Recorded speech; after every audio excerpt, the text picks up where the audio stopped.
is a motion to close nominations. It has been duly seconded. Should there be other candidates out there that wish to be nominated or nominate themselves, now is the time to say so during discussion. Would there be further discussion on the motion? We do have one name that we do not have. I'm assuming that the form has been completed. Okay. Further discussion on the motion. Hold on. We now have discussion.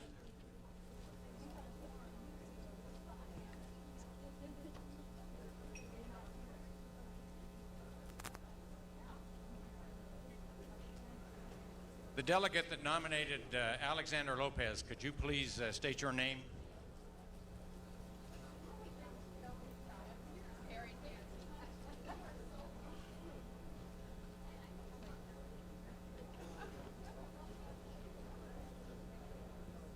Here. Yeah, this is the one that you filled out. Oh, okay. Mr. Chairman, this is Jeff Daugherty, Teton County. I nominated Alexander Lopez.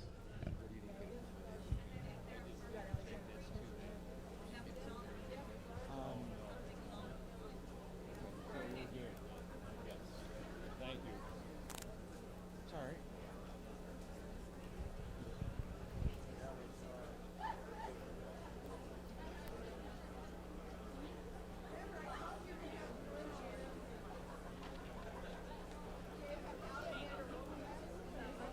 There you go.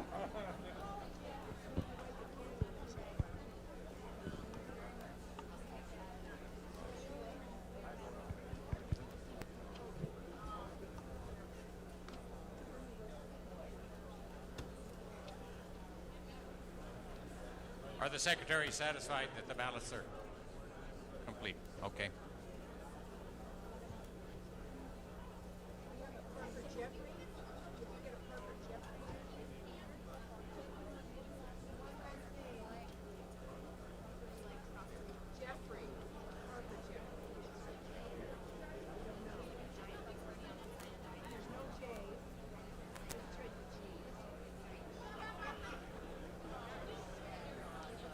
We do have a motion on the floor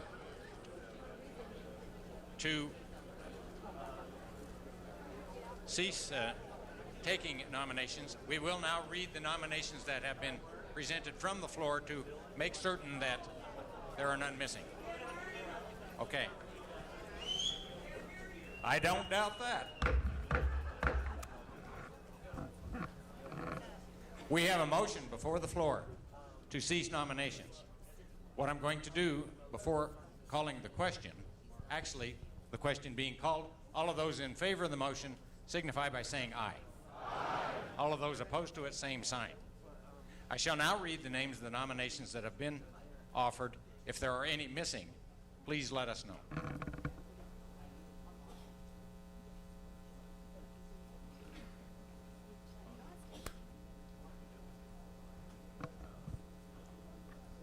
The names placed for delegate to the National Convention from the floor are Denise Ashline, Charles Cloud, Richard George, Charles Roll, Robert Shepard, Alexander Lopez. Were there any nominations offered that are not on this list?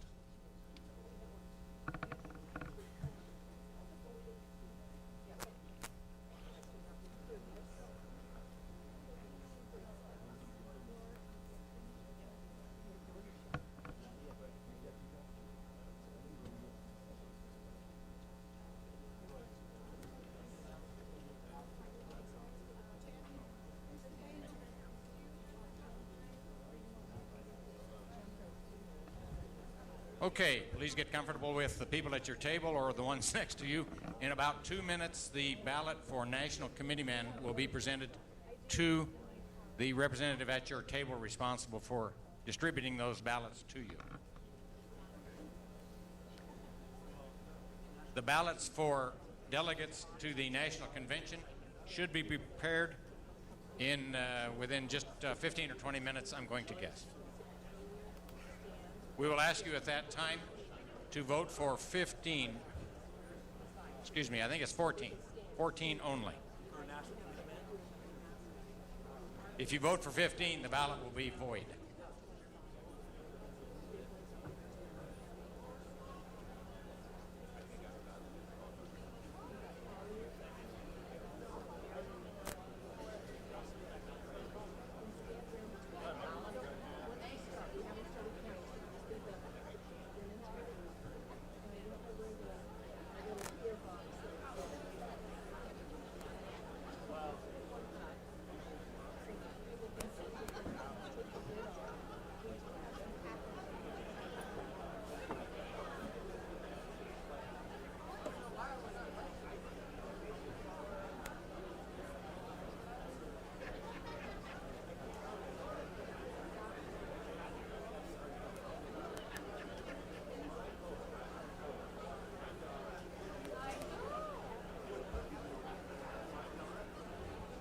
If I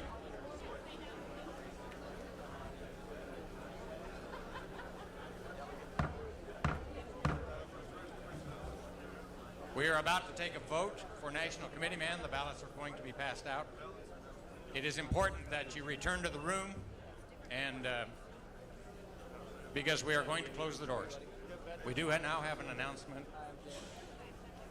from our treasurer. Thank you, Mr. Chairman. If I could have your attention for just a minute. In order to avoid an altar call, as we do in church, I just want you to know Teton County just gave us $500 towards their county shares. Let's hear it for them.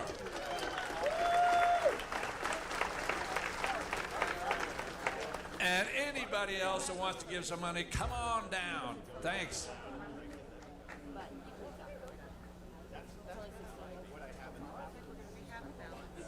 So what I need to do is make sure that we're going to close, and then I need to tell the credentials folks that they're going to have to give me a count for applications.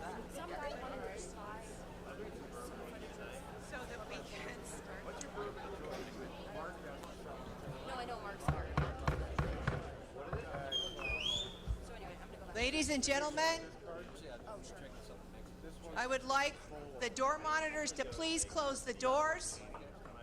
Please take your seats so that your credentials committee member from your county can count the number of your delegation, because we will vote, even though the count is 476 for our delegates. If you are out of the room, the doors are locked now, you are not allowed in. We have ballots on the floor ready to be passed out.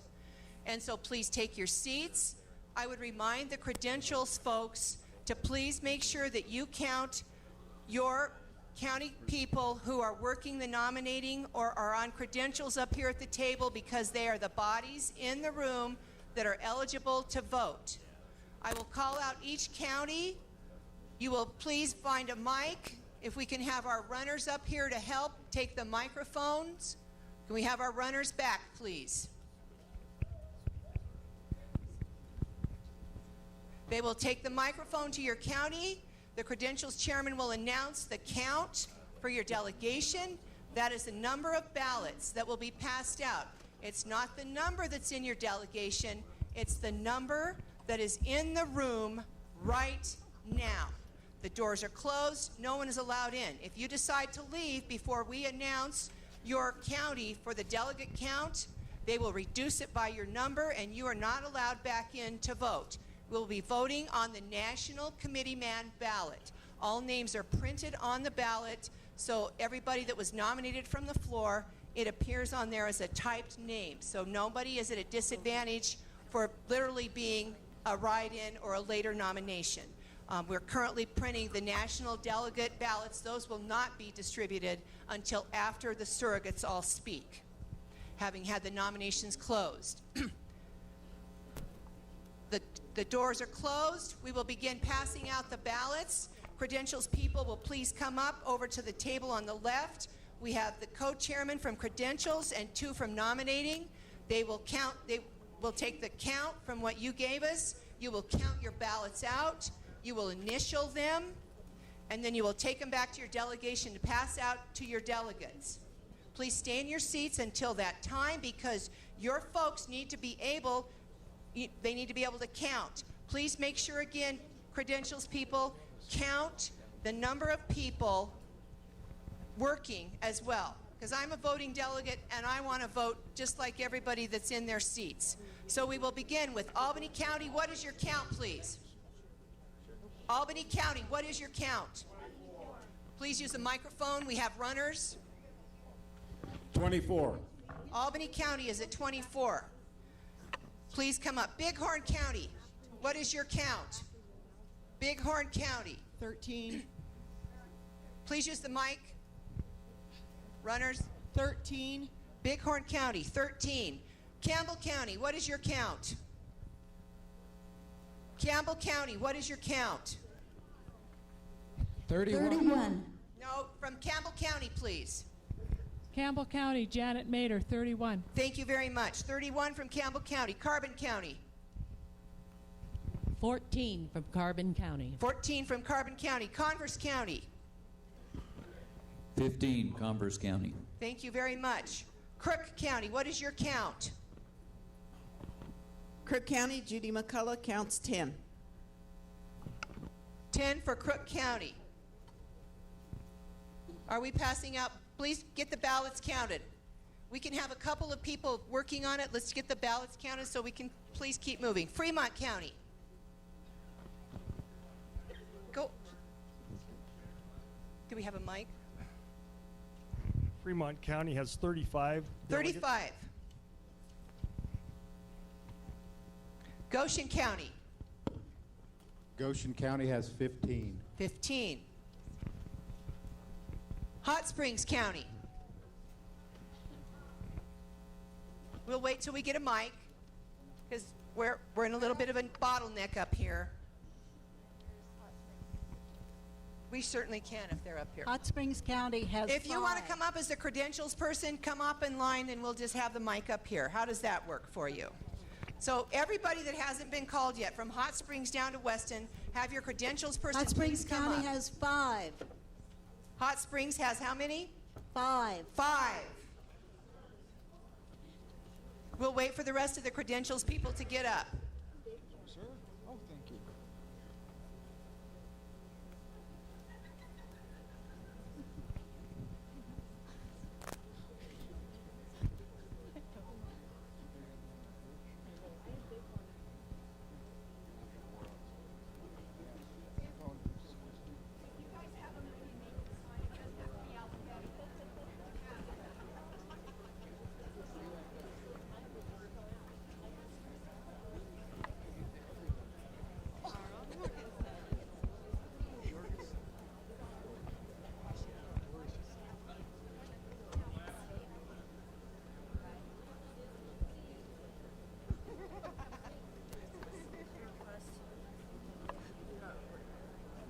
Johnson County.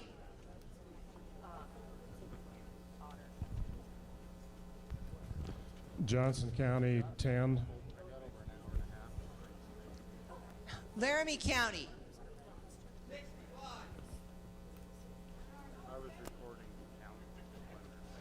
Here we go.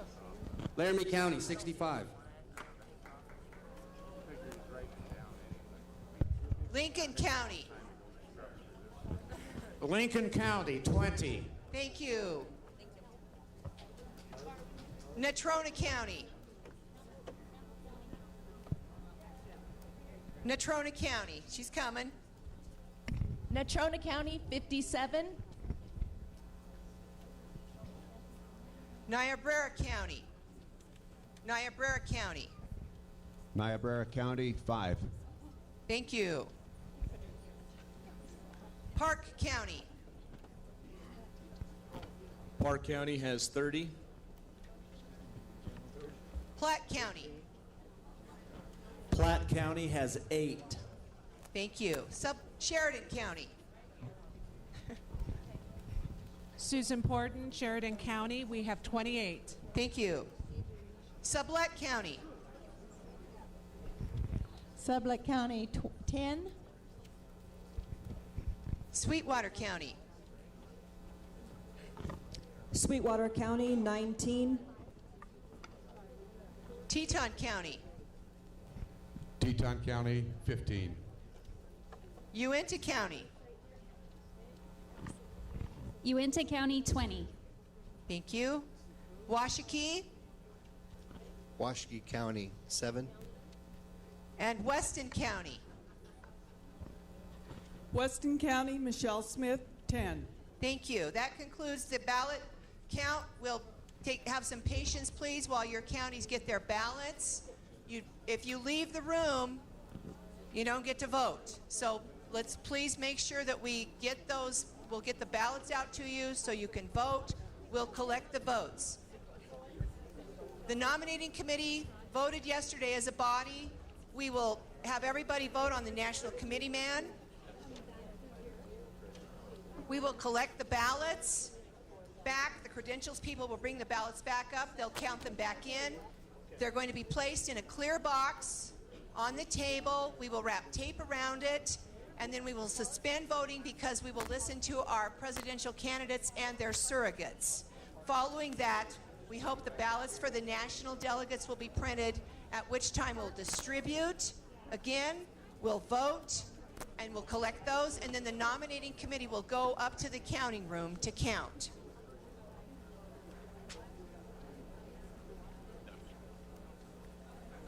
And now for another announcement from our treasurer. Right on the heels of Teton County, our great friends from Carbon County just gave us $1,500 towards their county share. Let's hear it for them.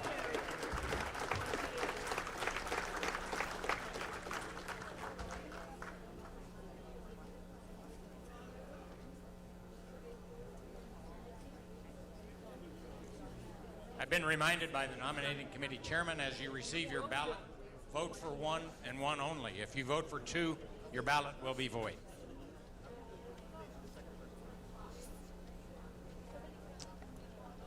She indicates X marks the spot.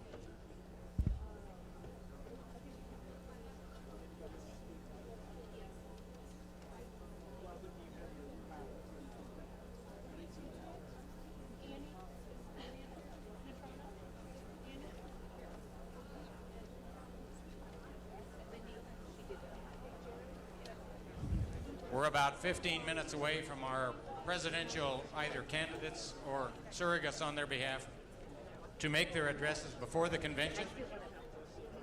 Some of the media have asked what time that would be. It is 10 o'clock. The order of appearance will be speakers on behalf of or the candidate themselves. For Trump first, Kasich second, and finally Cruz.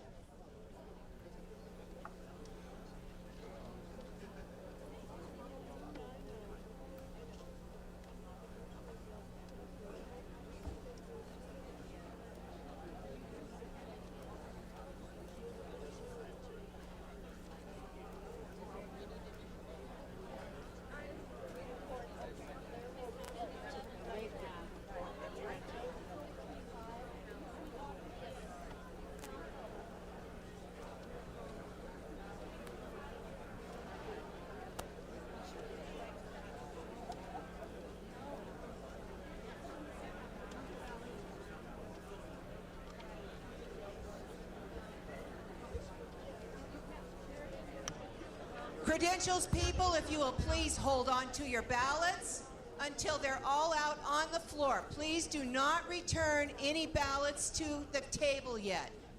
Please do not return the ballots yet. All the counties do not have them yet. The committee is endeavoring to get everyone their correct number of ballots. You may collect them as the credentials person, but do not bring them up to the table yet, please.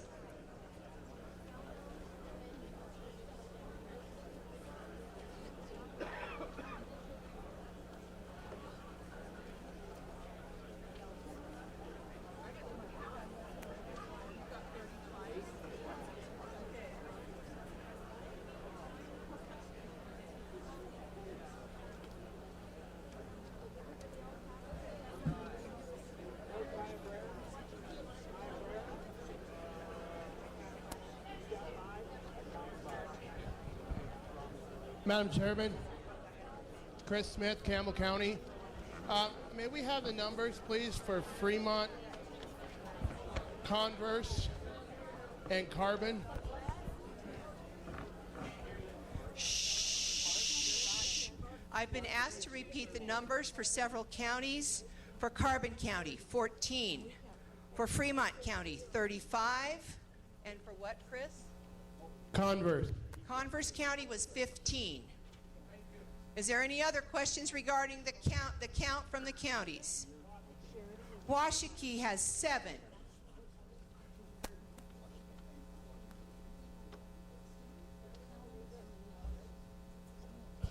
Thank you for endeavoring with us. If you think if this is long, you've seen the ballot for the national delegates. So please be sure to thank those members of your nominating committee after the votes.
Rob. Rob.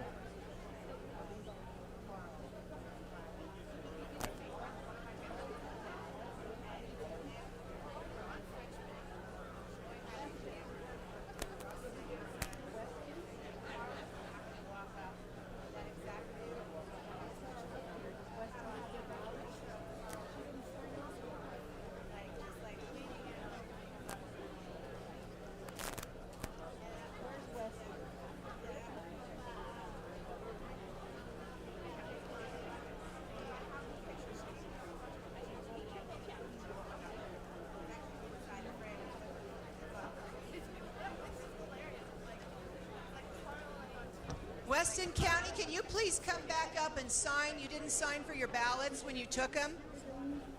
Don't return them yet.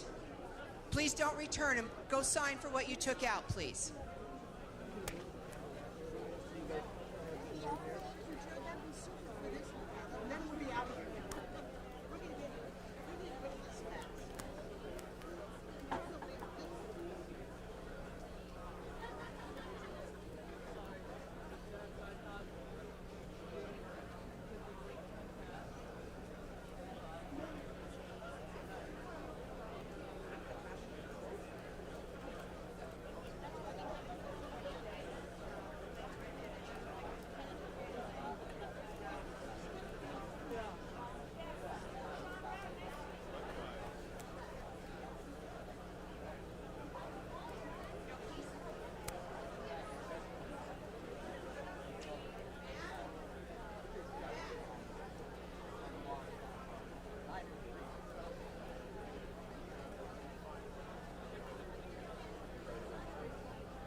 We have counties voting.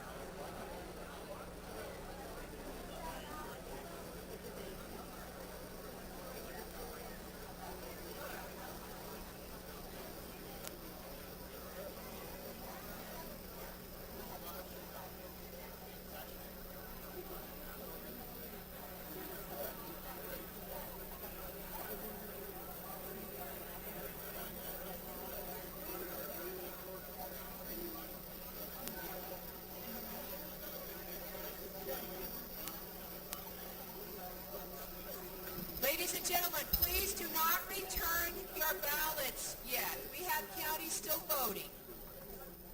Please hold on just a minute. If you're ready now, we'll go ahead because you have to count them back in. Go ahead and please start the count back in.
Ladies and gentlemen, once the ballots are all back in, we will open the doors. Please bear with us.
That's what he told the national news today. I didn't even get a cup of coffee. Hey, have you guys gotten shots of all the people packing here? Yeah. Good, it's important. Oh, yeah. Well, that's why we're here. So anyway. No. So look at the, it was on Fox and Friends today, and it was strong. No, I saw that he was on there. I haven't listened. Please bear with us. We have 2 counties that we're completing over here, and then you can go to the bathroom. And we're not working. Fox and Friends this morning. No, it's okay. I'm gonna go back.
Ladies and gentlemen, we had 466 ballots out. Shh. We had 466 ballots out. We have 465 returned. Please open the doors.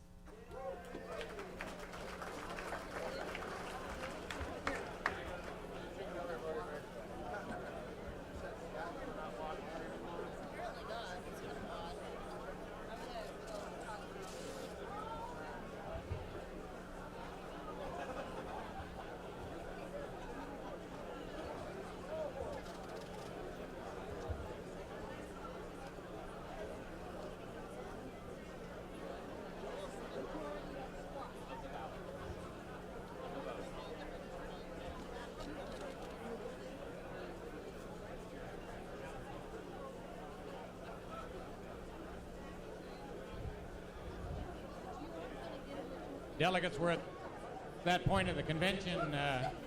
Our presidential candidates or surrogates are about to speak. For those of you that wish to listen, as I assume most of all of you do, please take your seats, and we will be giving 12 minutes to each candidate. And we will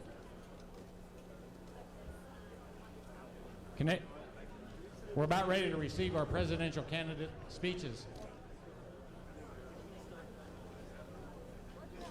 Once again, the order will be either the candidate or surrogate for Donald Trump first, John Kasich second, Ted Cruz third. Presenters?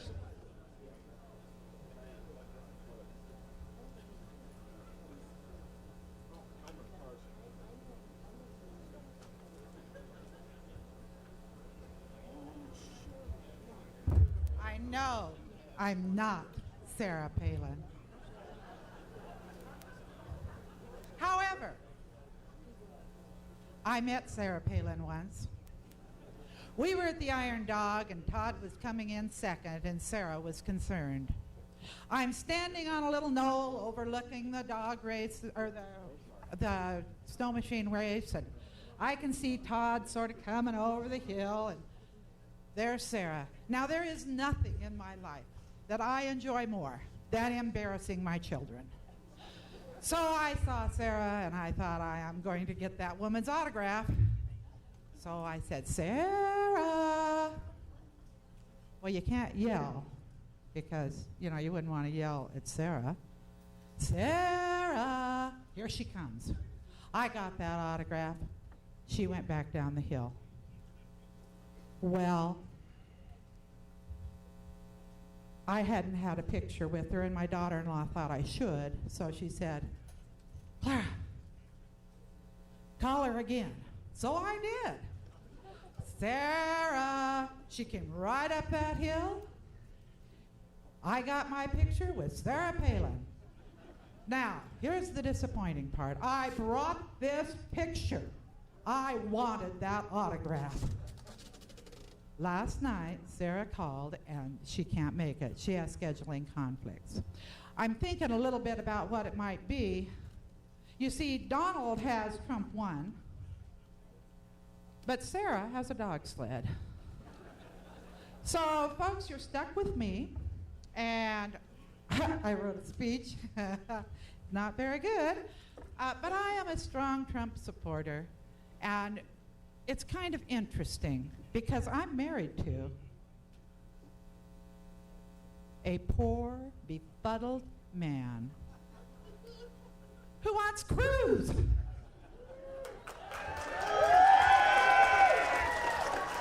Now, this is not fair. I know that this old boy is pretty strict and everything, but when you want to get the rats out of the basement, you call the big boy in. And that's what I plan to do. Let's start with the fact that I have a grandson who, when he was this high, was Captain America. He wore Captain America everywhere he went. He was going to serve his country. I love that little boy. In fact, the family thinks he's my favorite. But he shot his first Kodiak bear at 12. I watched. It was fun. But you know what? He's sitting down at the Air Force Academy right now. That young man is military from the top of his head to the bottom of his feet. And you know what? Donald Trump is going to help our military. He's going to help that grandson of mine. He is going to finance our military. I'm at the academy quite a bit because, of course, I try to control things. And the teachers and the coaches will tell me they like the idea that Trump's going to support him because right now, the guy in the White House, he could care less. Donald Trump has vowed to not only help our military people, but he is going to help our veterans. I'm married to a veteran. Now, the last time my husband used the VA was about 45 years ago. He had to have a hernia taken care of. We were ranching. Somebody had to calve. The VA kept my husband for 3 weeks to get this silly hernia taken care of. I calved. Donald Trump is going to see that we do not sit around and wait when we have a veteran in need. That's one of the reasons that I would support Donald Trump. Another interesting thing, I have not seen an honest-to-God doctor with a stethoscope around his neck in 4 years. Since Obamacare, I see the nurse practitioner. And I don't mean to slam nurse practitioners. I love them. But where have all the doctors gone? Donald Trump is going to get rid of Obamacare, and he's going to replace Obamacare with a competitive program with the insurance companies. There's another thing that my darling husband and I did. We do things together now and then. We sued our governor. Sorry about that, Mr. Meade. But we did. Because we sued him for SF 104 that took our vote away.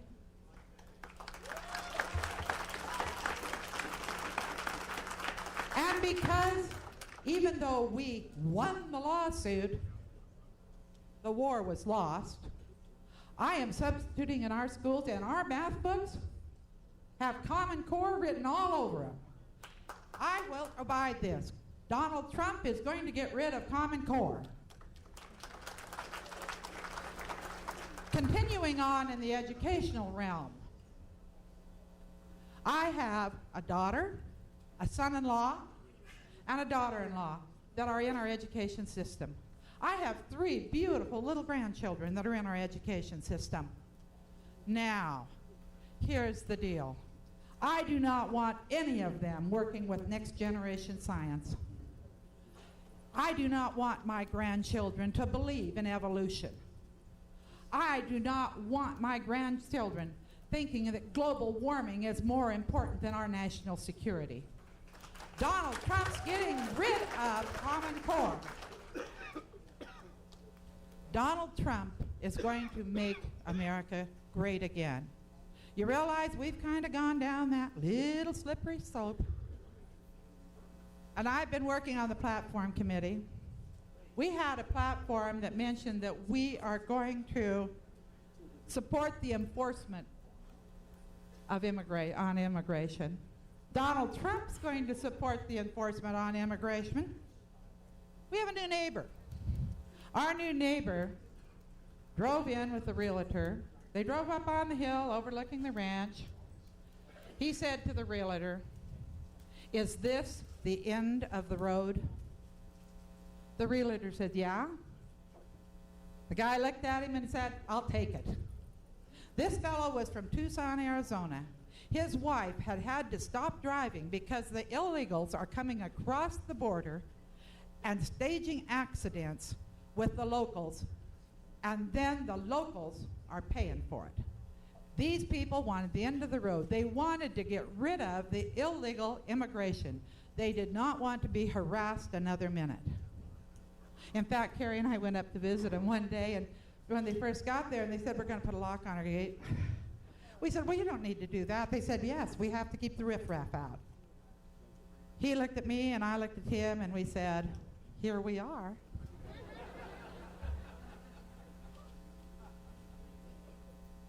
We're ranchers down on the Laramie River. Not a very big stream sometimes. Other times it's extremely large.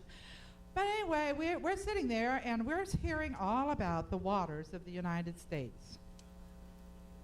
They scare us to death. With the waters of the United States, the EPA's regulations are going to do us in. Ranchers and farmers are going to end up having to have a license just to run their business. Every mud hole in Platte County, every mud hole in Niobrara County could someday become a federal water source. We have got to stop the EPA, and Donald Trump is going to do it. Coal is also an EPA situation. Look at our wonderful state. I have lived here for 73 years. Been married for 51. I don't know how that happened. But anyway, our coal companies are going out of business. Our coal companies are going bankrupt. Wyoming's people are being laid off by the hundreds. Talk to the people from Gillette. Think about Wright, Wyoming. Wright, Wyoming is a coal town. Is it going to become a ghost town? Donald Trump is going to support the coal industry. He is not going to let people have the government have a negative effect on our coal industry. He is going to protect us. Now, why did Donald Trump decide to run for president? Can you imagine a businessman that has been successful his entire life? And as he sits in his office, he looks out and sees our country going down that slippery slope. He sees our jobs going overseas. He sees our jobs going to Mexico. And guess what? There's not a whole lot he can do about it. That's why he decided to run. He wants to change our economy.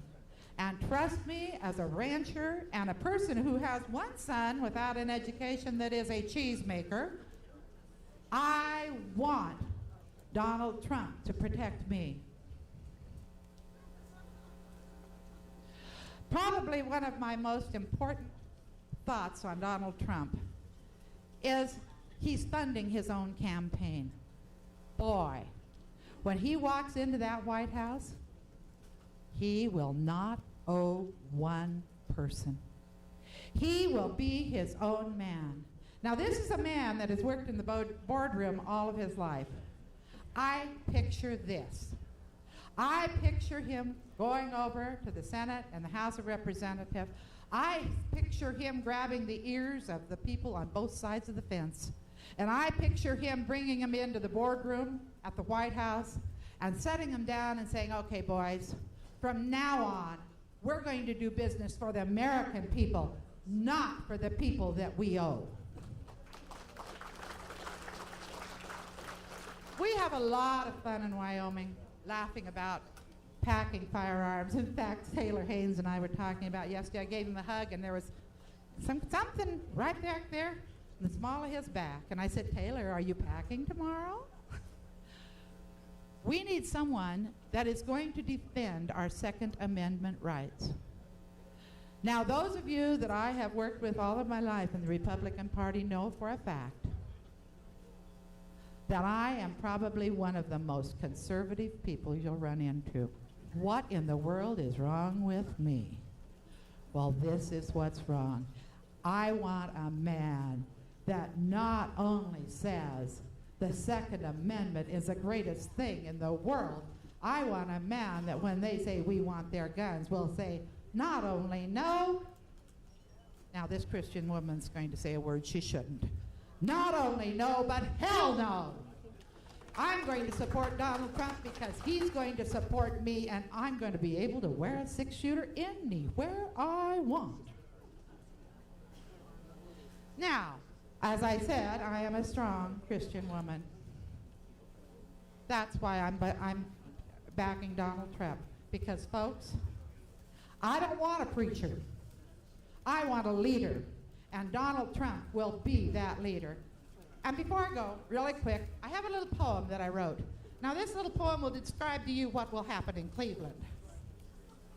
Who do we want, Cruz or Trump?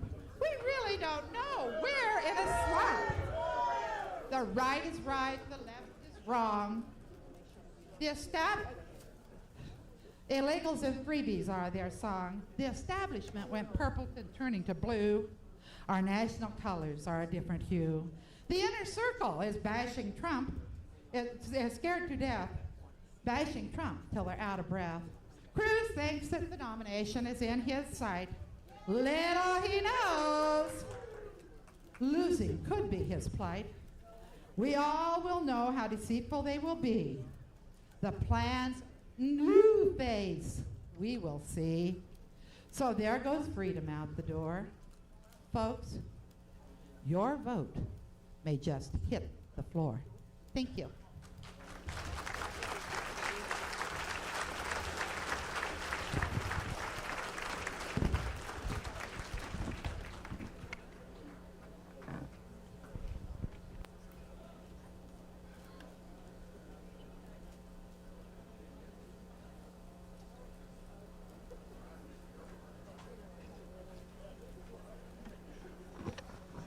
Good morning. Butch Otter from Idaho. I bring you greetings from your sister state. It was a little warmer when I left Star, Idaho this morning. In fact, you couldn't see the breath on either the cattle or the horses. But when I got here, I could see my breath. It was a little, we call it fresh, but this will set the hair on the new calves. One of the main reasons I came over is because, as you probably know, as I've been governor for the last, pardon me? I've been governor for the last 10 years in Idaho. Before that, 6 years in the United States Congress, serving with Barbara Cuban, serving to try to protect the most important amendment to the Constitution, as far as I'm concerned, the 10th Amendment. That's what says, very simply, the 28 words, which is the contract between the state of Idaho, the state of Wyoming, all the rest of the states and the federal government.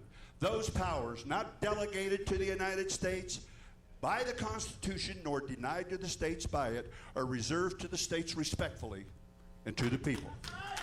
And that's us. So that's why I want you to know, that I'm all in. When this is all over with, I'm all for John Kasich right now, because John did serve in Congress. John did balance the budget. John does understand states' rights, and now as governor, I've seen what he did in the state of Ohio. He took about a $5 billion deficit and turned it into a positive without raising taxes. When Idaho went through that recession, we did the same thing. My first budget in 2007 was $3.2 billion. My budget in 2010 was $2.2 billion. We never raised one tax. We never raised one additional part of our revenue. We lived within our means.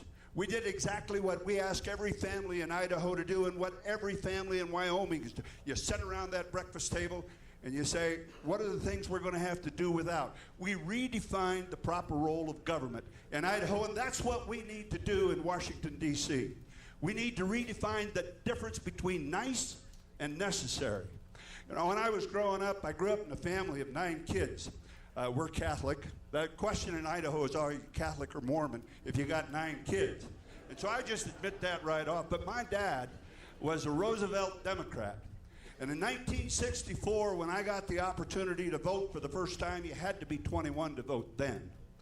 I went down to the Hotel Boise and I walked right up to the Democrat booth and I said, give me a sack of that stuff. And they gave me a Safeway sack. It was a paper bag then of all of this Democrat stuff. And I went home to my basement apartment. I was an orderly at St. Alphonsus Hospital, going at that time to Boise Community College. They didn't give you scholarships then. They got you a job. Imagine that. And so I went through all that stuff. But before I left the hotel room, there was a gal by the name of Peggy Lundy that was working the Republican booth in the same lobby. And she said, oh, Butch, if you're going to take their stuff, you got to take our stuff too. So I dutifully walked over because I remembered that Peggy had 2 beautiful daughters. And not only that, they had a great big swimming pool in Doc Lundy's backyard, and he was occasioned in the summertime when you needed that pool to cook hamburgers on his barbecue. So I thought, well, I better go get that Albertsons bag full of stuff. So I did. Went to my basement apartment, went through it, decided that I knew I was going to vote for Lyndon Johnson and Hubert Humphrey, because that's what my dad and my mom had kind of brought us up. My dad was a union organizer for the IBEW. By the way, before he died, when I ran for governor and I endorsed right to work, he tore up my birthrights. Not exactly, but close. But anyway, so I thought, you know, if I want to get invited to that pool, if I want to be able to swim around that pool with Maggie and Maureen, I better look in that Republican Albertsons bag. And as I was going through it, I found a book. And if you don't have this book, I commend it to your library. It was called The Conscience of a Conservative, Barry Goldwater. And I thought, well, I'll just read the introduction because then Peggy will give me, I know if I go over there before I get the hamburger, before I get to jump in the pool, I'll probably have a little test. So I sat there and I went through, I read the introduction, and before I put the book down, I'd completed the book. And before I put that book down, I decided that I was not going to vote who I thought I was going to vote for. I was going to vote for Barry Goldwater. and I was going to vote for his running mate, and I was going to vote the entire Republican ticket. Everybody has an epiphany that they go through. But I can tell you, when I became lieutenant governor in Idaho, the epiphany that I went through was suddenly, now I see what's wrong with our country. I see it in Idaho, where 64% of the land mass is controlled by the federal government. 21 million acres of forest, another 14 million acres of BLM. And we're not the architects of our own destiny. Folks, what I want for Wyoming, what I want for Idaho, what I want for the United States is for us to be the architects of our own destiny. I want us to be able to decide whether or not wolves are more important than other things that we think are important. Whether or not grizzly bear, sage hen, as it goes on and on, we can do the right thing. And we proved we would do the right thing. Yet when we finally got the order back from the BLM across that Mississippi River into Washington, D.C., the whole thing was changed. That's why I sued. The whole thing was changed on the wolves. That's why we sued, and we eventually won. Because they don't understand the limitations of the 10th Amendment. Between the 25th of May in 1787 and the 17th of September of that same year, in those 116 magical days, the blueprint for freedom was written. It's called the Constitution of the United States. And not only did they limit the federal government under Article 1, Section 8 to 20 things that they're supposed to do, they just threw in as an afterthought, not as an afterthought, but predominantly to make sure that the federal government knew who was responsible in these states and where the federal government jurisdiction stopped. And so, folks, whether it's education, I'd like to see, John Kasich wants that money to come right back to the states. Where do you think that money originated in the first place? You know, they say it's federal money. There is no, I went to Congress and voted on those budgets. I voted against a lot of them. But I'll tell you, all that money had to come from the state of Wyoming and the state of Idaho before it got to the Treasury in Washington, D.C. And so then, obviously, they collect it up, they send it back to us, and they say, but this is what this is how you're going to operate your education system. This is how you're going to operate your environment within your states. This is how. That was never intended. I remind you to look at the history of our Constitution and that great blueprint of freedom. And for those that will send that money back in block grants, even for our health and welfare system, even for every dollar that we get back from Washington, D.C., always comes back with a lot of rules and a lot of regulations, most of which are not applicable in our western states where we run under the Code of the West. We understand how important it is to have individual freedom and to have the ability to actually operate our own states. So, folks, when you're considering the future of this great country, consider mostly, as well, the future of the state of Idaho. Of the state of Idaho and Wyoming. Do Idaho a favor. Do Idaho a favor. Anyway. I just want to close. I just want to close by reminding you all that that money started here first, and that money ought to be spent the way we want it spent in our respective states, rather than how Washington, D.C. wants it spent. Also, I would like to have a victory.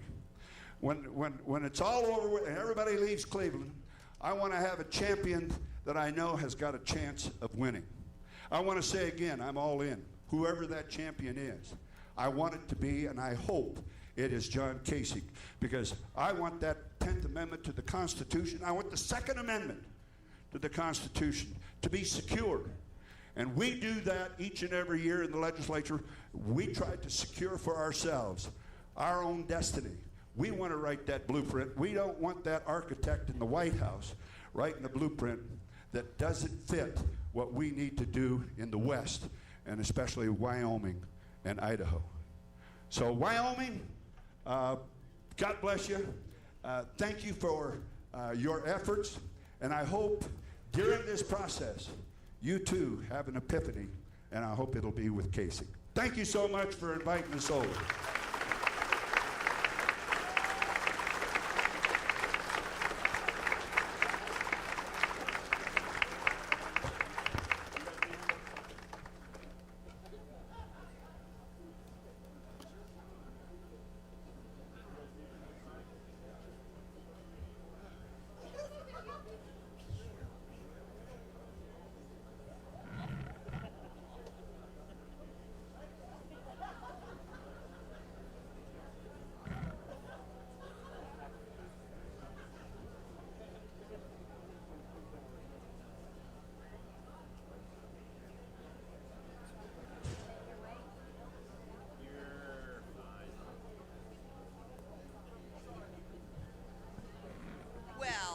an honor it is to be here with you.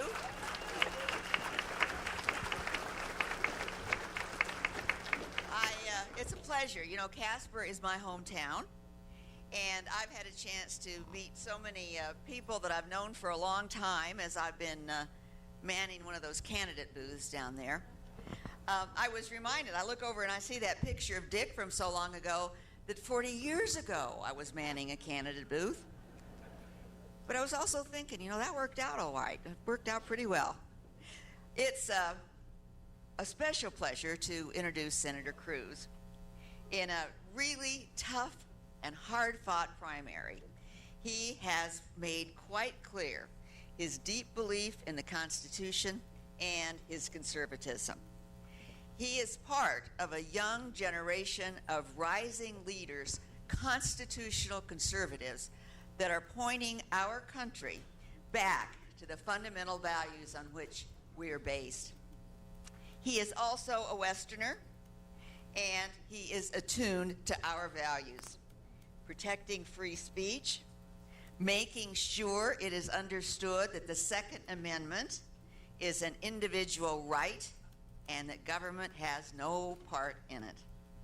He knows, too, that it is not only wrong-headed, but unconstitutional for a president to try to regulate the fossil fuel industry out of business.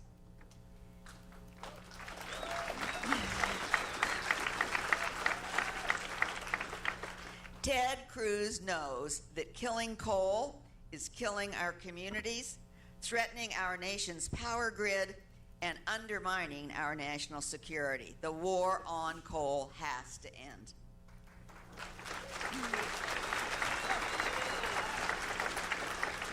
He knows these principles are important, and he knows that Wyoming is important. Witness the fact that he is here with us today.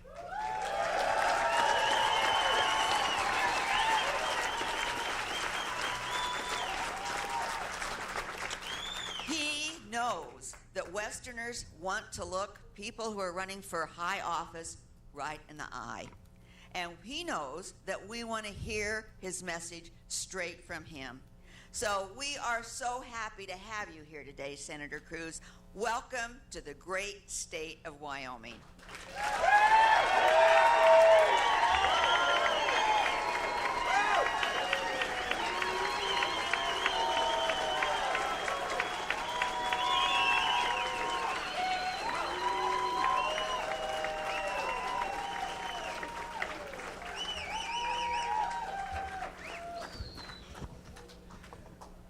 Well, thank you so very much. God bless the great state of Wyoming.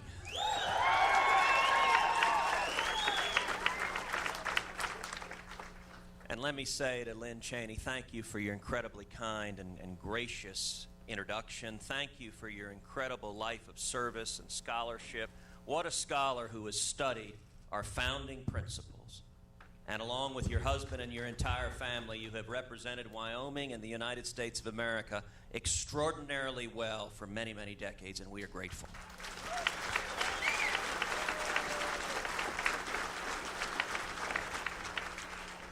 And I will confess I have a personal reason for gratitude above and beyond that of an American citizen just glad for patriots. It's a far more personal reason, which is that I met my wife Heidi on the 2000 Bush-Cheney campaign.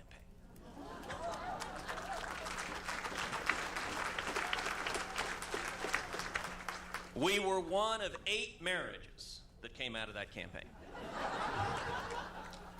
And so ever since, there's been a lousy joke I've told, which is whatever else anybody thinks of George W. Bush, in our house, he will always be a uniter and not a divider.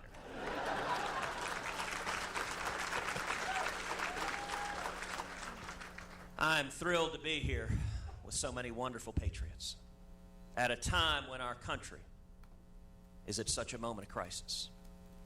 And I'm here today with a word of hope and encouragement. All across the country, people are waking up. This election, I believe, will focus on 3 critical issues: jobs, freedom, and security. Let's talk about jobs. You know, it's easy to talk about making America great again. You can even print that on a baseball cap. But the real question is, do you understand the principles and values that made America great in the first place? The heart of our economy is not Washington, D.C. The heart of our economy is small businesses all across the United States of America.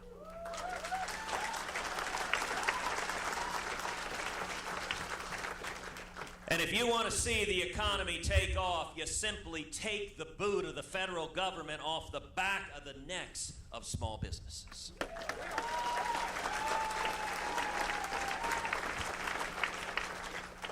If I'm elected president, we will repeal every word of Obamacare.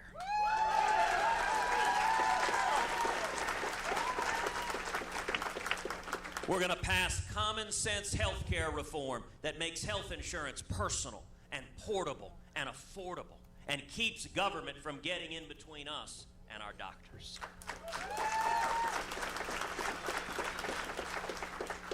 And we're going to pass a simple flat tax.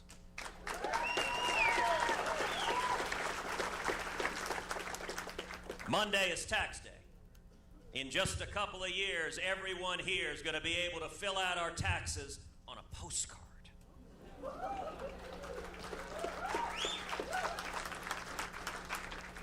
And when we do that, we should abolish the IRS.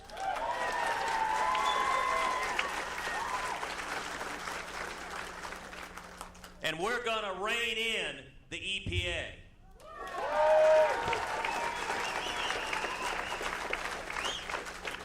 And the federal regulators who have descended like locusts on farmers and ranchers and small businesses, killing jobs all across this country. You know, a few years back, I was out in West Texas, and I asked folks there, I said, what's the difference between regulators and locusts? I said, well, the thing is, you can't use pesticide on the regulators. And this old West Texas farmer, he leaned back, said, "Want to bet?"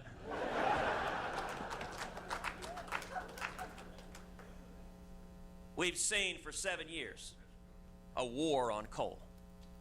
Barack Obama promised, if he got elected, that he would bankrupt every coal-fired plant in America. And that may be the only campaign promise that he's coming awfully close to meeting.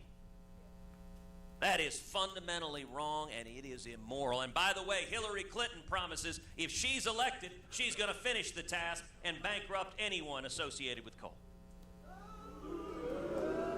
I give you my word right now, we are going to lift the federal regulators back. We are going to end the war on coal. America is the Saudi Arabia of coal, and we are going to develop our resources and bring it in.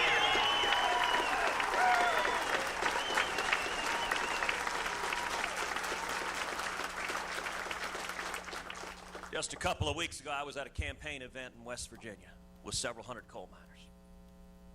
Person after person I had the opportunity to shake hands with, to look at them, to look them in the eyes. And person after person, what they just said was real simple. They just said, "Help me.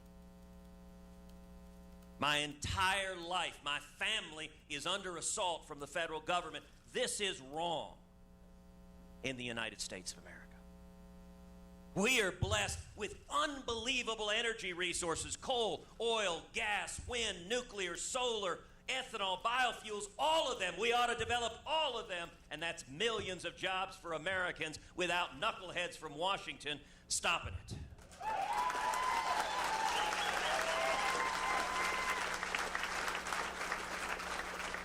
And when it comes to federal land, why on earth is the federal government the largest landlord in the United States of America? Listen, in my home state of Texas, the federal government owns about 2% of the land. We think that's 2% too much.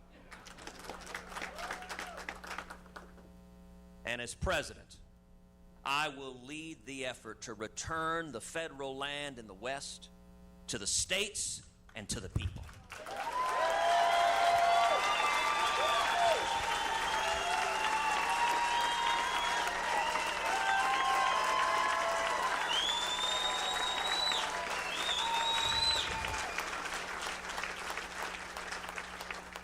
You know, you have to go back to Ronald Reagan to find the last Secretary of the Interior from the West. It strikes me it's high time for that to change.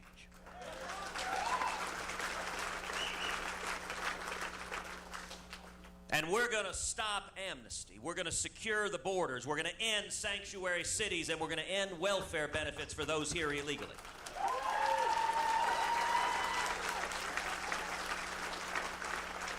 And the effect of all of that is we're going to see millions and millions of new high-paying jobs. We're going to see jobs coming back to America, coming back from China, coming back from Mexico. We're going to see wages rising again. We're going to see young people coming out of school filled with hopes and dreams and 2, 3, 4, 5 job offers. We'll see morning in America again. That's what this election is about. The second critical issue this election's about is freedom. You know, just a few weeks ago, the passing of Justice Scalia really underscored the stakes of this election.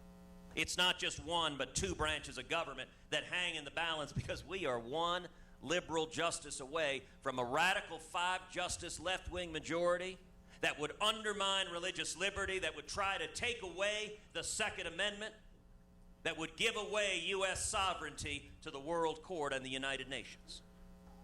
Now, you know, a couple of debates ago, Hugh Hewitt asked all of us about the Supreme Court and religious liberty. And Donald Trump turned to me. Donald said, "Ted, I've known a lot more politicians than you have." Well, in that, he is clearly correct. Donald Trump has been supporting liberal Democratic politicians for 40 years. I have no experience with that.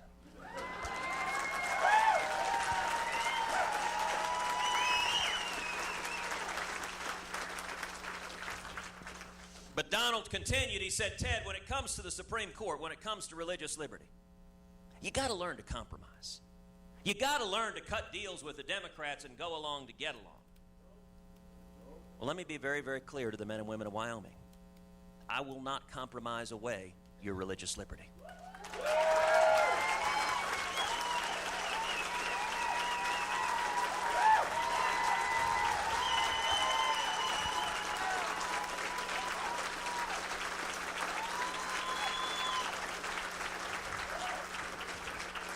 And I will not compromise away your Second Amendment right to keep and bear arms.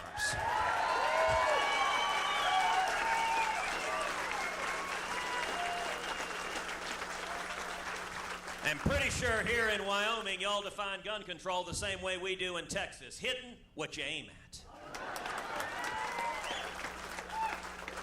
And the third critical issue in this election is security. For 7 years, we've had a president who abandons and alienates our friends and allies and shows weakness and appeasement to our enemies. Again, 2 debates ago, Donald Trump explained if he were president, he would be neutral between Israel and the Palestinians. Well, let me be very, very clear with you today. As president, I will not be neutral. America will stand unapologetically with the nation of Israel.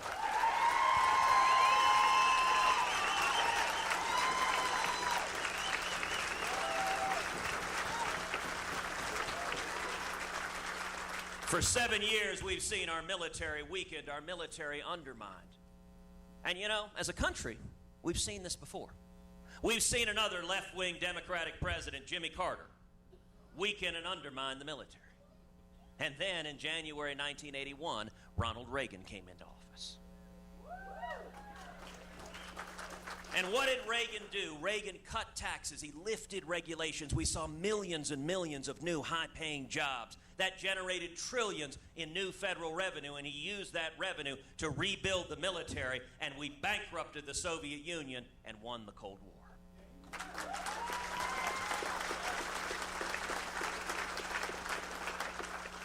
I intend to do the exact same thing with radical Islamic terrorism.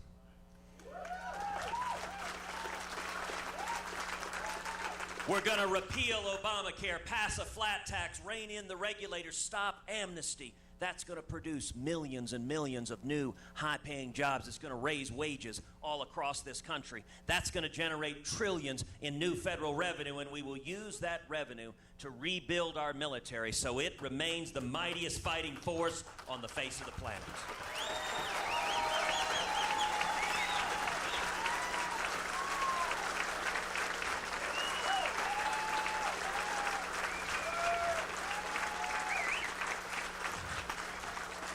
No longer will our military be governed by political correctness.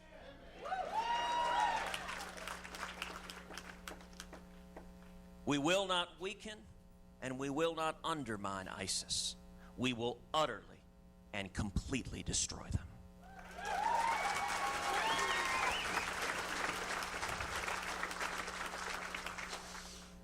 This political process has been an interesting ride. We started out with 17 candidates, an amazing, fantastic, diverse, young, talented field. But the primary's done its job. It's narrowed the field. As we stand here today, there are two and only two candidates who have any plausible path at winning the Republican nomination.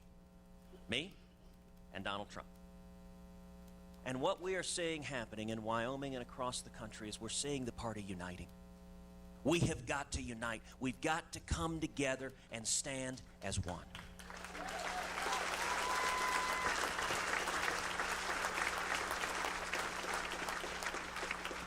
Of the 17 candidates who began this race, 5 have endorsed our campaign. We've been endorsed by Rick Perry, by Lindsey Graham, by Jeb Bush, by Scott Walker, and by Carly Fiorina.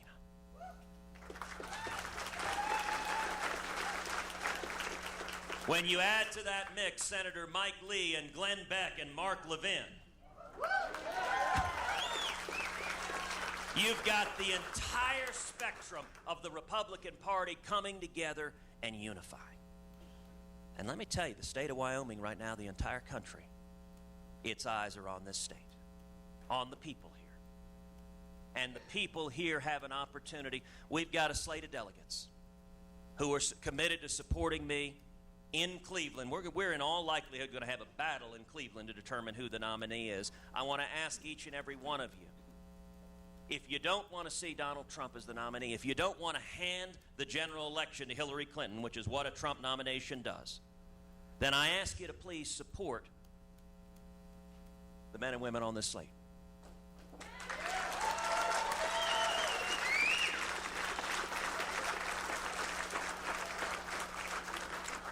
If we stand together united, if we come together behind shared principles, look at the values we're fighting for: jobs, freedom, security.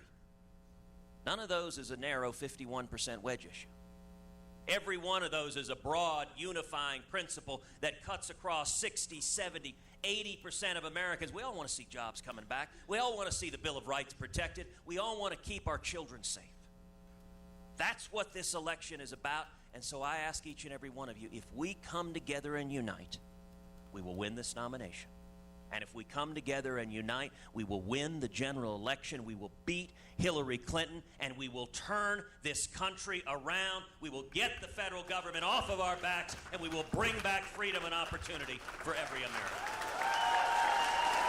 Thank you, and God bless you.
my kudos to the Entertainment Committee. I think you've done a grand job. You know, I was noticing, and maybe some of you noticed a small box that Lynn Cheney stood upon when she gave her introduction speech. I wished I had that.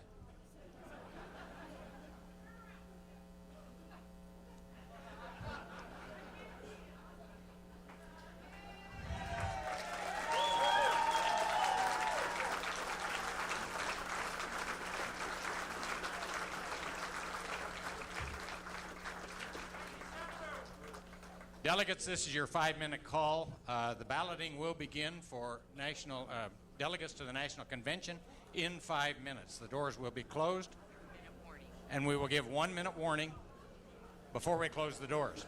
Credentials Committee need to make certain that delegates are on the floor.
This is the 1 minute warning prior to balloting. The doors will be closed in 1 minute.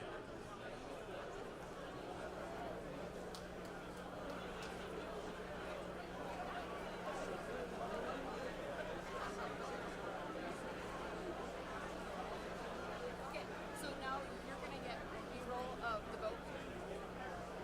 This vote? Yes. They're going to lock the doors on these hands up. So I'm just telling you. Yeah, I got it. It's so bad. Sorry. Do you need more memory? I took some of the stuff you got earlier. Oh, then we're good. You good? Cool. Feel free to be in. Thank you.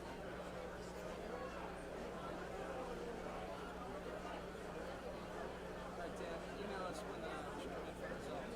All right, thank you.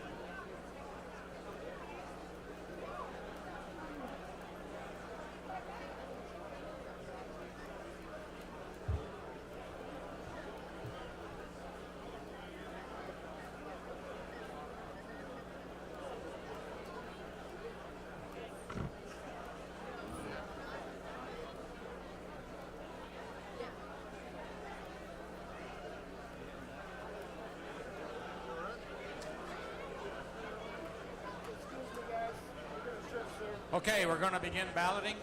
Doors will be closed.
We ask that the doors be closed.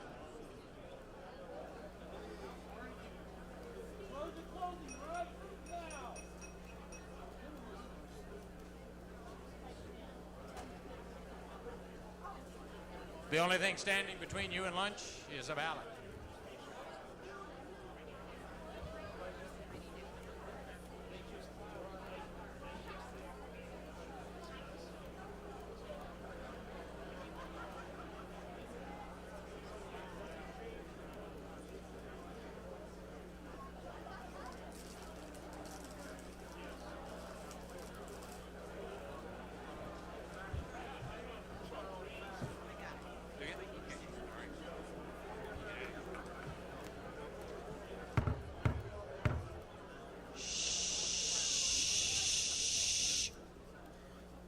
Will the door monitors please close the doors?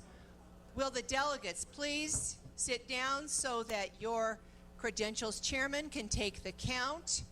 I would remind the credentials chairman, please, please, please include the members of your delegation that are up here working at the table or are over here possibly or working up on the stage. If you fail, as in last time, to include them, I guess you can give up your vote and they can have your ballot. That's up to you, but everybody that's in here as a delegate should be allowed to vote. So, there's also been a question, and I have just confirmed it with the RNC, the Republican National Committee parliamentarian. We have 2 delegates on the ballot for national delegate that are also candidates for the national committee man. RNC rules state that the national committee man, if it's someone new coming in, if they're newly elected, Their duties do not begin with the RNC and are recognized by the Republican National Committee until the adjournment of the Republican National Convention. So if that answers the question for anyone, they won't be going as an automatic delegate and we lose one, just so you are aware. If either Mr. George or Mr. Curley were to be elected as the committee man, and the ballots are sitting up there in the clear box after we do the count, if one of those gentlemen is the winner, then they can go as a delegate because they are not considered by the RNC the national committee man until the adjournment of the Republican National Convention. So, I will remind you we're going to pass out the ballots. Please vote carefully. Count carefully. If you vote for more than 14, your ballot becomes entirely spoiled. We will have a double count on our ballots, as we will for all of our elections. The nominating committee, we've gone over procedures. We met again this morning. We will be up in the Tiffany room. We have allowed members, a selected member from each presidential campaign, to come up and observe. They're allowed to observe the counting committee. They can walk around, but they're not allowed to talk to them nor touch the counting table. The names that you see on the ballot were randomly selected by a vote of the nominating committee to be pulled out of a hat, if you will. We had a big clear plastic tub that we used. We ensured that everyone that was on the ballot had the pledge form signed, as we did for the nominations from the floor this morning. Those nominations are at the bottom of the ballot as well. So everyone has a typed in name.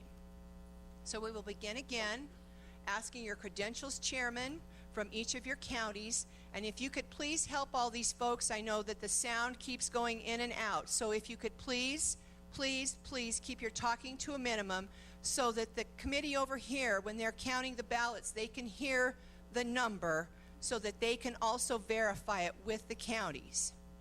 And so we'll start this time, in fairness, with Weston County.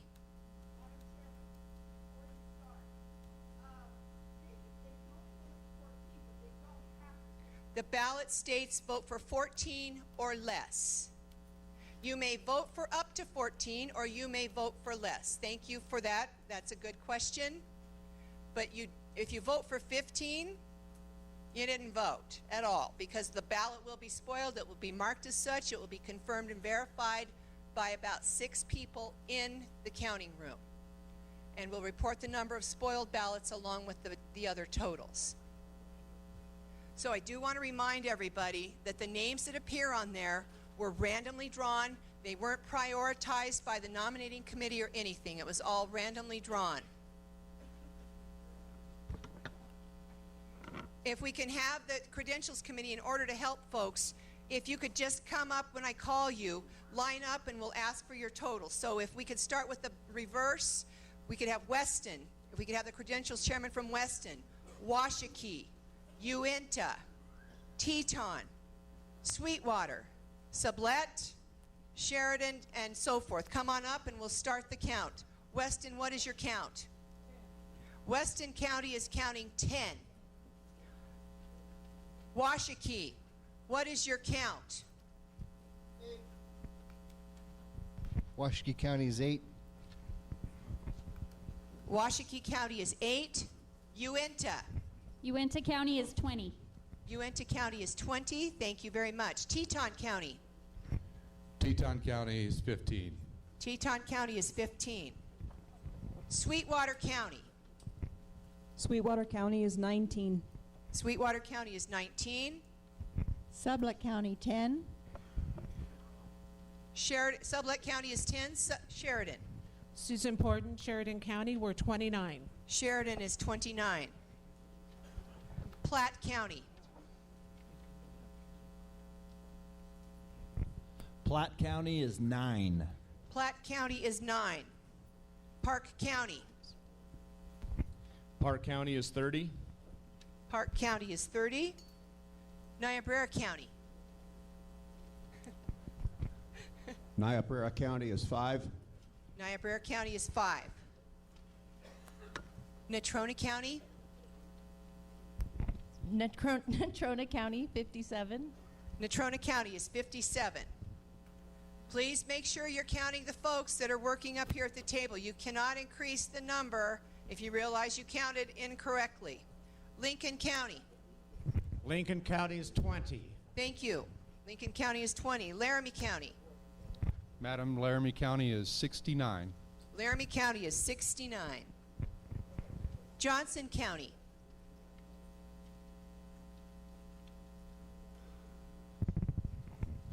Johnson County is 10. Johnson County is 10. Hot Springs.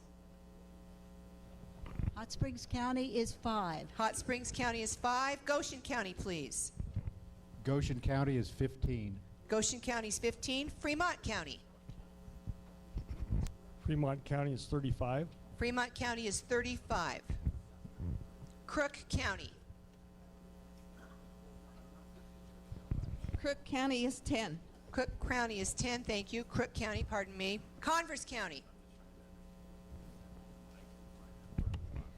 Converse County is 15. Thank you. 15 for Converse County. Carbon County. Carbon County is 14. Carbon County is 14. Campbell County. Campbell County's 31. Campbell County is 31. Bighorn County. Bighorn County is 14. Bighorn County is 14. Albany County. Albany County is 25. Albany County is 25. If you will now please just bear as everybody counts their ballots. We want to make sure that the ballots go out correctly and then they come back in.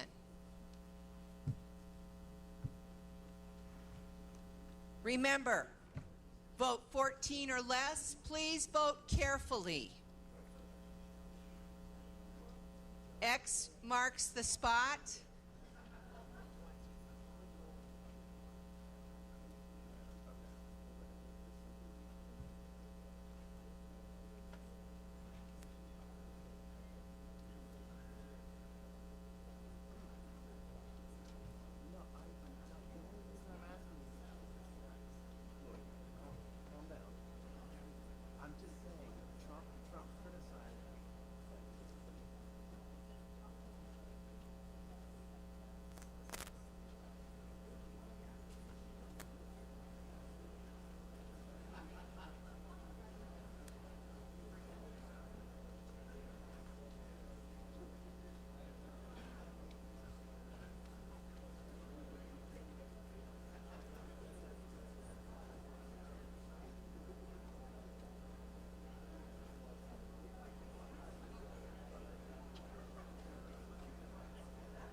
If you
Delegates, a point of order has been brought forth. Charles Cloud is actually from Park County. Your ballot indicates he's from Platte County. He would be offended by that. He is actually resides in Park County.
For some of those smaller delegations, if your credentials chairman has your ballots collected, you may come up already and recount back in and sign off. So if you're a smaller delegation, I don't know, like maybe Niobrara, with you can get them. Please do not bring them up until you have all your ballots collected. So please go over. Oh, and Washakie.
Ladies and gentlemen, if your county has turned in their ballots and you would like to leave because you need to practice a speech or take a restroom break, you may leave. If you've turned in your ballot, you may leave.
Platforms, resolutions, and bylaws to the office. The committee chairs, please.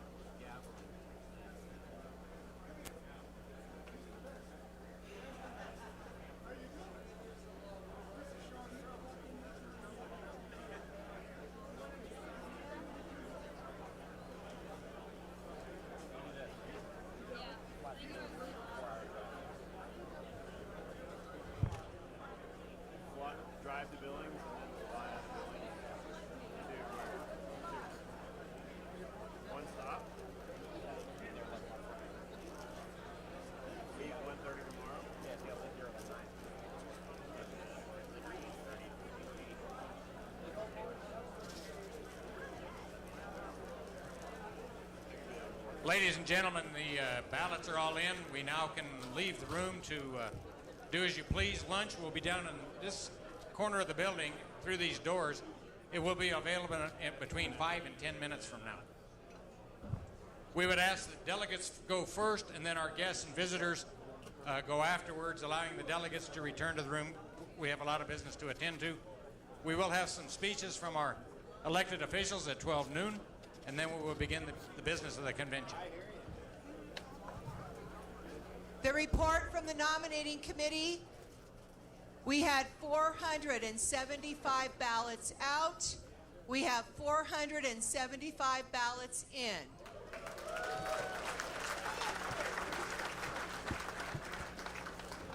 I would ask if you could please let your nominating folks in line first from the various committees, because we have to have a working lunch. We will begin the business of counting.